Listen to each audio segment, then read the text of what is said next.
Ito na yung mini driving light natin mga busing na nilagyan natin ng isang relay. Kung gusto mong matuto kung paano ko kinabit ito, panoorin mo ang video na ito.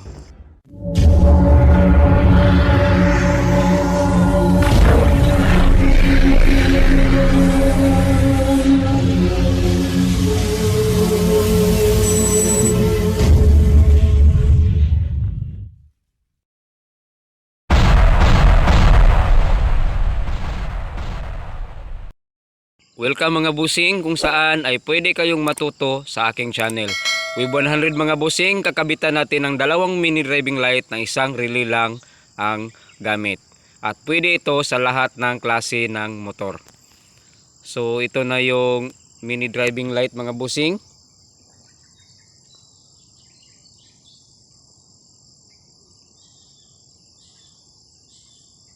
Dalawang mini driving light. At ang 3-way switch. Tapos may dalawang bracket dito ng mini driving light. At syempre, ito yung gagamitin nating relay. So 5 pins ang relay na ito at pwede rin yung 4 pins na relay. So may mga number ito mga busing. Itong number 30 ay positive, number 85 ay negative, number 86 ay positive. Then may dalawa itong number 87 na positive na lalabas mula sa relay. At ito naman yung kanyang socket.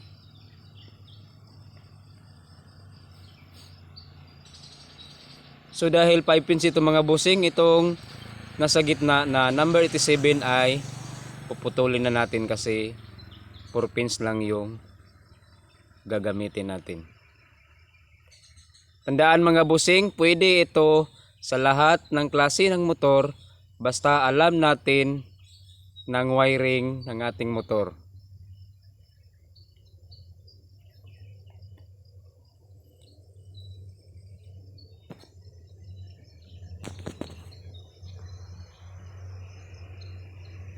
So ngayon dito tayo magkabit sa may wire na patungong ignition switch.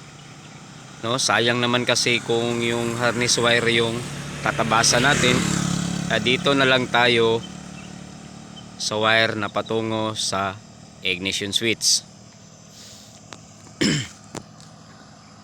So okay magubusing, itong red wire ay galing sa battery at positive. Dito natin ikakabit yung wire na number 30 sa ating relay. So ito yung number 30 mga busing, yung kanyang wire. Dito natin ikabit sa kulay red na wire kasi ito ay positive at galing itong battery.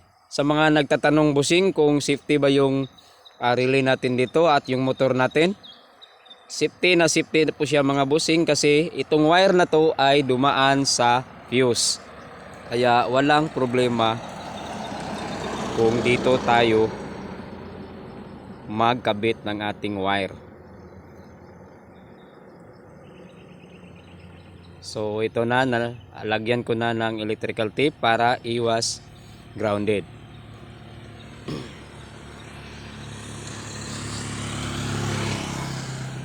So ngayon isusunod natin ang number 86 dito sa ating relay. Ito yung kanyang wire. Dito natin ikabit sa puro black na wire lang. Kasi dito sa mga primary type na motor mga busing ay mayroon itong black wire na may nakalinya na puti. At hindi doon natin i-connect. Dito natin i-connect sa puro black na wire. Kasi may dadaan ditong kuryente pagkatapos nating i-on yung ating mga susi.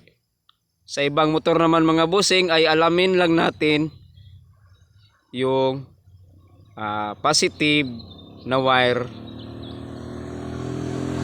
para hindi tayo magkamali sa pagkabit ng ating relay.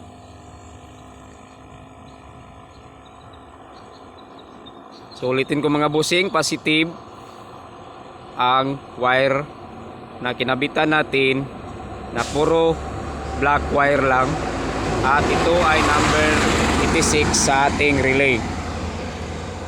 Ngayon mga bossing ay sunod natin itong number 85. Ito yung kanyang ground. So dahil sa Honda ang motor na ito at ang kulay ng wire ng ground nito ay green, so dito natin i-connect ang number 85 ng ating relay.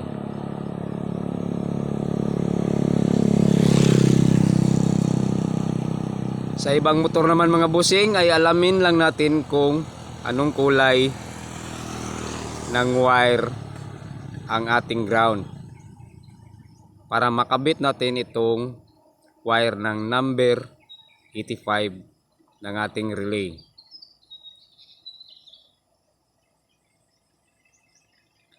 So okay, wag muna nating lagyan ng electrical tape kasi may isi-series pa tayong wire dyan mamaya na ground ng mini driving light. So pag uun natin ng susi natin mga bossing ay may lalabas na agad na kuryente. So ganito talaga pag isang relay lang ang gamit. Pero huwag tayong mag-alala mga bossing kasi hindi naman mag-on agad ang ating mini driving light kasi dadaan pa ito dito sa ating switch. So tabasan ko muna kasi masyadong maiksi yung wire.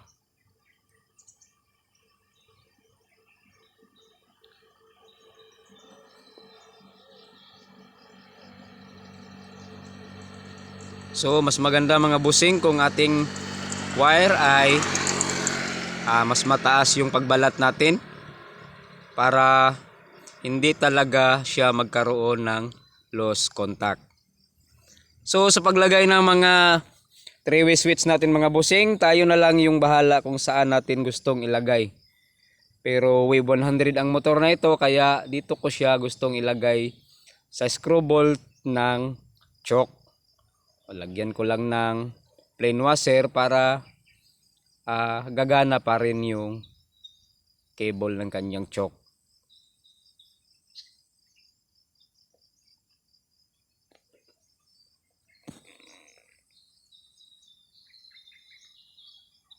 So mas maganda rin rito kasi malapit lang sa kamay at madali lang nating mapailaw. So since may dinaanan nitong cable ng choke, so dito ko na rin lang ilagay para mas malinis namang tingnan.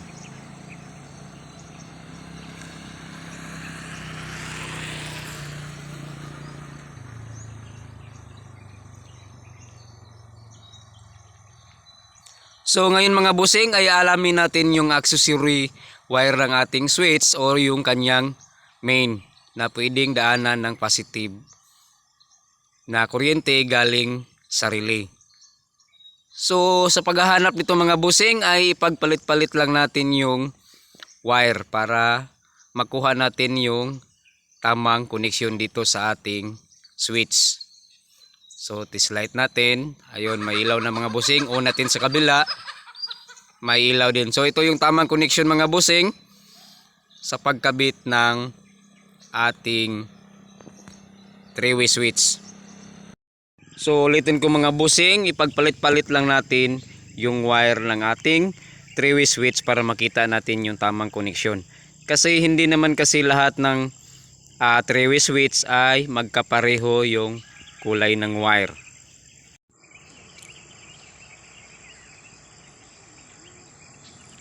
So okay mga bossing, nakabit ko na at lagyan natin ng electrical tape.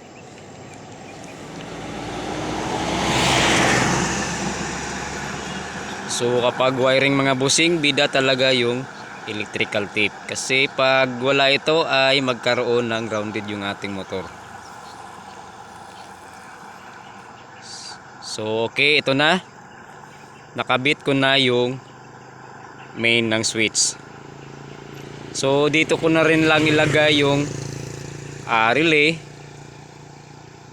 at lagyan ko lang ng cable tie para hindi siya mahulog.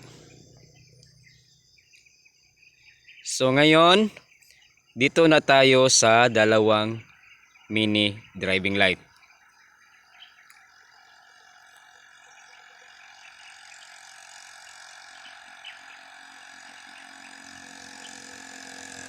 So masyadong maiksi rin yung pagkabalat dito. So dadagdagan ko na lang para maganda yung pagkakabit natin yung wire doon sa switch.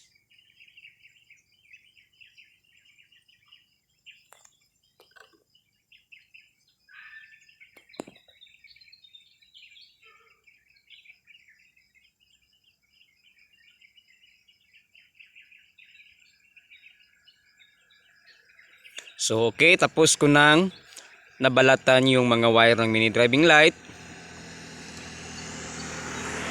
So dito ko na lang idadaan yung wire kasi dito sa harap ko kasi ilagay yung dalawang mini driving light. So ngayon mga busing ay mayroon itong 6 na wire. So itong kulay dilaw ay pagdikit lang natin. At yung dalawang puti naman ay dikit din natin. At saka yung black wire na wire. So ito na mga busing. At itong black wire ng mini driving light ay dito natin i-connect sa ground. Hindi naman kasi ilaw yung mini driving light natin mga busing kung wala itong ground. So itong number 85 ng relay, ito yung kanyang ground. Dito na rin lang natin ilagay yung ating ground ng mini driving light. Itong kulay black na wire ng mini driving light.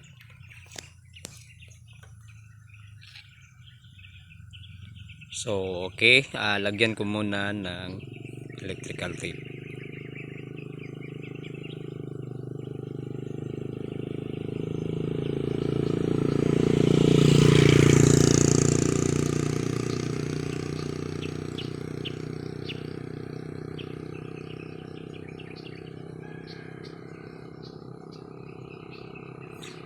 So dito mga busing sa 3-way switch natin ay pwedeng magkabaliktad yung ating paglagay ng wire, no?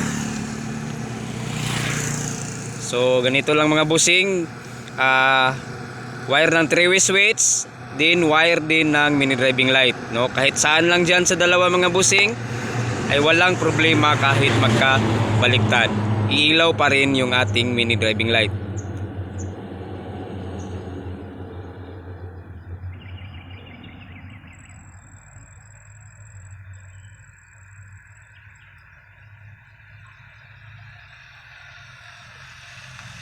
So okay, natapos ko na yung isa. Dito naman tayo sa isa. Yung wire na to mga busing, tandaan ay galing itong 3-way switch patungong wire ng mini driving light.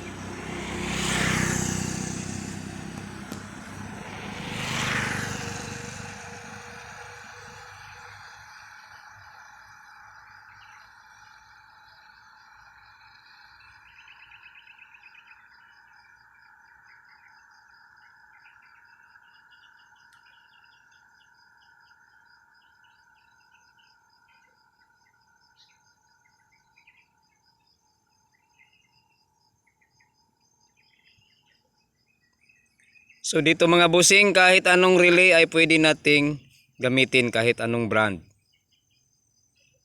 So okay, tapos ko nang na-connect at ngayon ay subukan nating pailawin yung ating kinabit na mini driving light. On mo nating susi, then on natin yung switch ng mini driving light. So ito mga busing, umilaw na yung white at umilaw na rin yung yellow light. So ganito lang mga bossing magkabit ng dalawang mini driving light at isang relay. Then ngayon ang ating wiring ay lagyan natin ng electrical tape para malinis tingnan.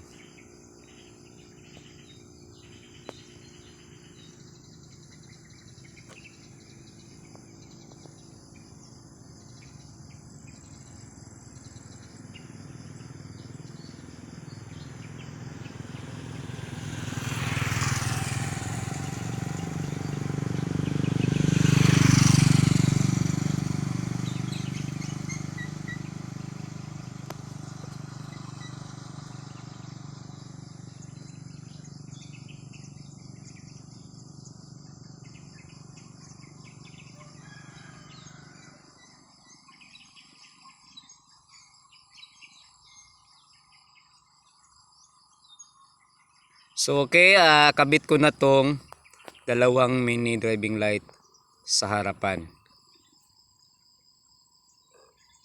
So ganun lang mga bossing magkabit ng mini driving light na isang relay lang ang gamit.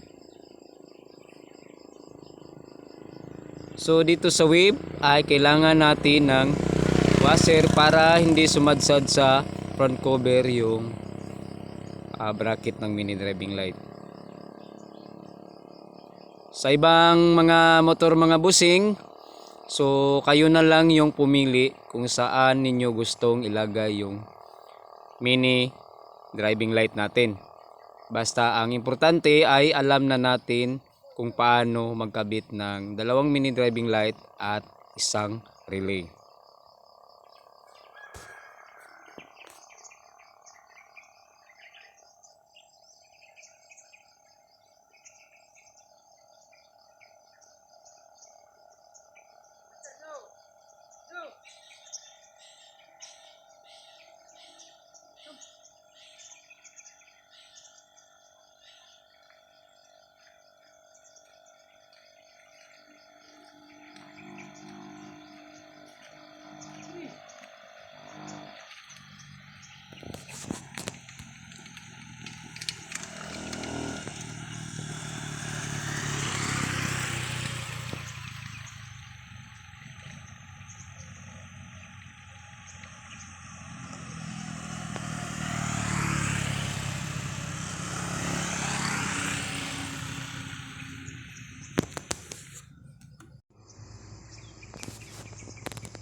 So okay, kakabit ko na yung mini driving light doon sa kanyang bracket.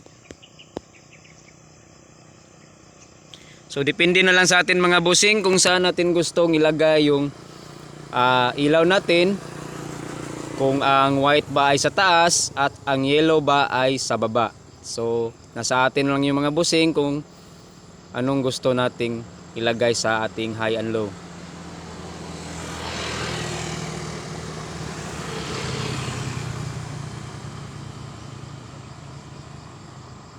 So dito mga bossing masyadong mababa yung pagkalagay ng mini driving light. Hihilahin lang natin pataas. Kasi manipis lang naman itong bracket ng mini driving light kaya mas madali lang nating maiangat hanggat sa makuha natin yung tamang angat ng ating mini driving light. So ngayon may mga mataas pa na wire ng mini driving light. I-keep na lang natin para malinis tingnan yung pagka-wiring ng ating mini driving light.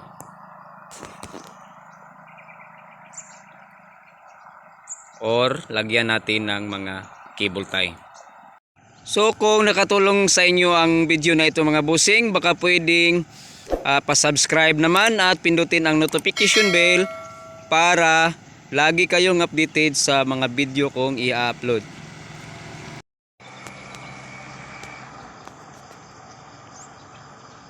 So okay mga bossing, tapos ko nang na-wiring yung ating dalawang mini driving light at isang relay. So goods na goods siya mga bossing. So sana ay may natutunan kayo sa video na ito.